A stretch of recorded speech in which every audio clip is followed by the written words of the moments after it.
अहमद, ये तुमने क्या किया? मेरा खिलौना तोड़ दिया।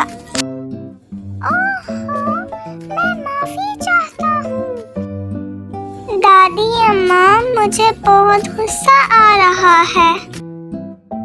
मेरा खिलौना टूट गया है और मेरा दिल भी टूट गया है। मुझे सब कुछ गलत नजर आ रहा है। बेटा अली, गुस्सा आना गलत नहीं, लेकिन गुस्से में कुछ गलत करना हमें नुकसान देता है।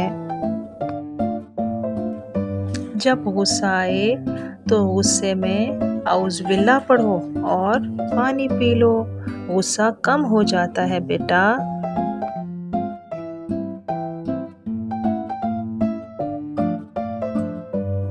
अल्हम्दुलिल्लाह, मेरा गुस्सा कम हो गया है। जो गुस्से में काबू रखता है, अल्लाह ताला उससे खुश होते हैं।